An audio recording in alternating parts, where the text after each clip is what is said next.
लड़के से पहले सुन ले, तो ध्रुव और है, ये लोग सुना ले, उसके बाद ये लोग सुनाएगा लोग। किसके शासन काल में बौद्ध धर्म का विभाजन हिनायन और महायान में किया गया था? कनिष्क या अशोक? कनिष्क। आप पीछे हो जाओ, अरे तुम हट जाओ जी। आर्यों का सबसे प्रमुख पशु कौन था? गाय या बैल? गाय। गाय सबसे प्रमुख पशु था। आर्यों का प्रिय पेय क्या था? सोमरस या दूध? महात्मा बुद्ध को महापरिनिर्वाण प्राप्त हुआ कपिलवस्तु में या कुशीनगर में? कुशीनगर में। महावीर महात्मा बुद्ध को कहा जाता है कि ये मांस नहीं खाते थे और इनको मांस छल से खिला दिया गया तो इनकी मृत्यु हुई। कहा जाता है जो व्यक्ति जो नहीं करता है, जबरदस्ती उसको खिलाया जाता है तो उसके अंदर से दिल टूट जाता है, शोक में रहने लगता है, प्राण त्यागने की कोशिश करता है। उन्होंने त्याग दिया। बुद्ध का सारनाथ में दिया गया प्रथम वचन क्या कहलाता है? धर्म चक्र प्रवर्तन या धर्म प्रवर्तन? बुद्ध के अष्टांगिक मार्ग में कौन सा सिद्धांत नहीं है?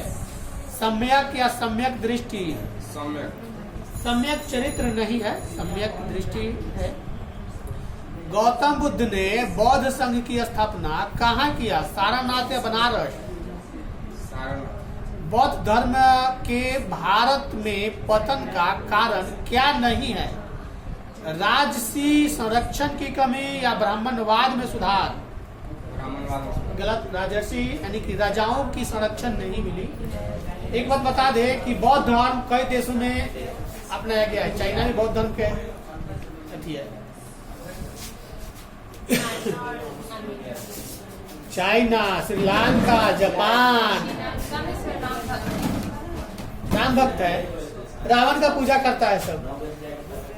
कहता है लोग कि एक बहन के नाक कटने पर वो सम्मान की रक्षा के लिए राम से लड़ बैठा।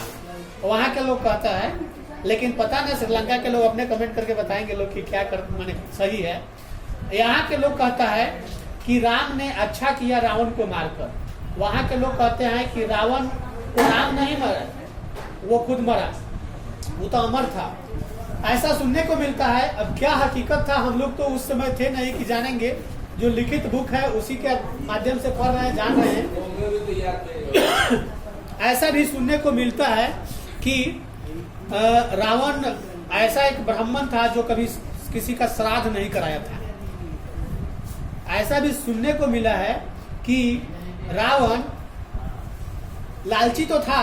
जब पार्वती जी जिद करके शिव जी से घर बनवाई रहने के लिए, तो शिव जी विश्वकर्मा को पकड़ के इतना सुंदर घर बनाने को कहे कि वो सोने का लंका बना दिए।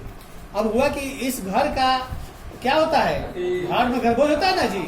सब हो जाने के बाद वो तो भगवान थे और वो ब्राह्मण, पूजा के बाद होता है ना कि आप मांगिए क्या देना पड़ेगा आपको। तो वो सीधा बोला का रावण कि भगवान हमें ये लंका ही चाहिए। अब भगवान तो ना नहीं कह सकते हैं। उसी समय पार्वती को शिव जी बोले कि हमने तो बोला था तुमसे पहले ही कि जंगल में रहने वाले हम लोग हैं, हम लोगों को घर में रहा नहीं जा सकता है। उसी समय जो है देना पड़ गया, लंका का राजा वो बन गया। लेकिन एक बात और भी सुनने को मिलता है, अगर भाई साथ दे तो भाई किसी भी कठिन से कठिन परिस्थिति को जीत सकता है। राम का भाई लक्ष्मण साथ दिया तो राम ने लंका को जीत लिया, लेकिन रावण का भाई रावण का साथ नहीं दिया विभीषण, तो लंका को हार गया। रावण को मरने का मेन कारण विभीषण था। अगर विभीषण को साथ मिला के रखता, दुत्कारता नहीं, भाई का बात मानता तो नहीं मारा जाता। इसलिए कि भाई का बात नहीं माना। भाई बोला था कि दूसरे से बैर काहे को कर रहे हैं, दूसरे के पत्नी को काहे को उठा के लाए, उसको पहुंचा दीजिए। मतलब बहुत समझाया, लेकिन समझने वाला वो जिद पर था। तो उसका जिद का अंत, जब कभी किसी का अंत आता है ना तो वो जिद पर हट करने लगता है। अब मान के चलो 2 आदमी में झगड़ा हुआ, एक आदमी कहता है कि ना हम मारेंगे तो मारेंगे उसको, उसका जिद हो जाता है मारना। अब मारने जाएगा तो हो सकता है कि मराइए जाए, तो ऐसी स्थिति आ गई, मरा गया, जिद पर रह गया। उसका भाई कुंभकर्ण भी उसको समझाया, मतलब समझाने वाला भी था, लेकिन सोचा कि भाई इतना महान है, अगर समझाते हैं तो दिक्कतें है कि चलो भाई के लिए प्राण दे दिया जाए। तो वो जानता था कि हार जाएंगे, लेकिन फिर भी। भगत सिंह को फांसी कब दी गई थी जी? 23 मार्च 1931 को कि 24 मार्च 1931 को? 23 मार्च 1931 चौरा चौरी कांड कब हुआ था? 1922 में, 1921 में? 1922 प्रताप के संस्थापक संपादक कौन थे? गणेश शंकर विद्यार्थी या बालकृष्ण भट्ट? गणेश शंकर विद्यार्थी। भगत सिंह का जन्म कब हुआ था? 28 सितंबर 1907 को या 23 मार्च 1910 को? 28 सितंबर 1907। भगत सिंह का चाचा का नाम क्या था? अजीत सिंह या सुखदीप सिंह? अजीत सिंह।